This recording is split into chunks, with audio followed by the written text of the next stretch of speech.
Something will go wrong, but you have to be prepared to move forward.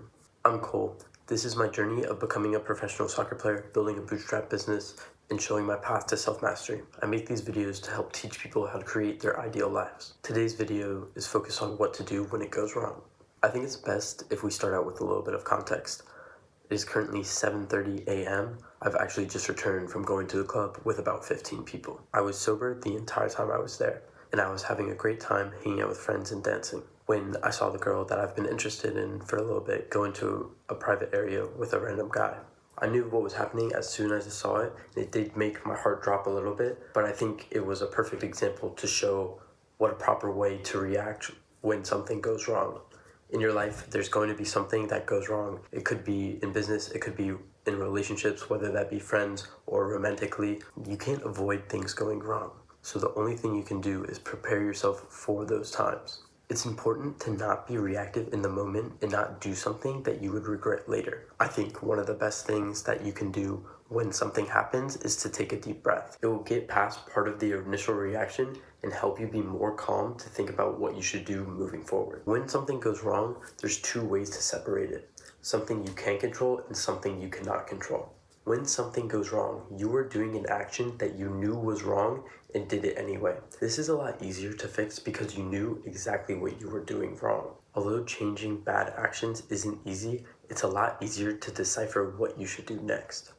You don't have the ambiguity. On the other hand, there's going to be a lot of things that go wrong that aren't in your control. The first thing that you can do is recognize. It's important to recognize whether something was in or outside of your control. If something is outside of your control, the best thing that you can do is let it go. Now, telling someone to just let go is terrible advice. Different people react in different ways. In my case, I used to feel personally attacked when something would go wrong, especially when it was within relationships. But I've worked a lot and have become better at reacting. Holding on to something that was outside of your control is only going to give you misery. In my case, I could be upset that the girl that I wanted chose someone else, or maybe I could think about how she wasn't right for me. The feelings and emotions are going to come, and you should think about a proper way to deal with that based on your style. Some example styles could be a video format like this, talking about it and then watching it back, just trying to go through your emotions, or you could talk to a friend about it who you're very close to and can trust with your personal feelings. Or in my case, I'm going to take my journal, I'm going to write out all my feelings, think through different ways of how I'm going to move forward and what I was feeling in the moment and now after a few hours have passed. Letting go does not mean you just drop it immediately. The emotions are going to come, but you have to have proper ways to deal with it.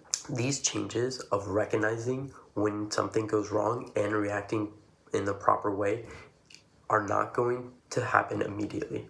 You have to start catching and correcting the behaviors as soon as possible, getting away from how the old version of yourself reacted into how the ideal version of yourself would react in the same situation.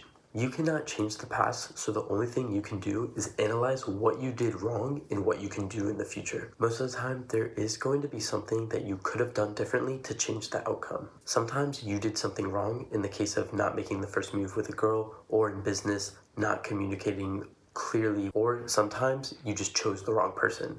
Not every person that you choose for your business or romantically is going to work out, so you don't have to force a puzzle piece that doesn't fit. It's better to take the loss and try to move on to the new thing. Then sometimes there is nothing you can do. This is one of the hardest things to conquer, partly because you wanted it to be different, but as I talked about in yesterday's video, you should not want or hope for anything. Only it is or it is not. It's going to be okay. A loss or a mistake will happen. No one is perfect, but that's what allows us to improve. I hope you got some value from the video, and thank you for watching.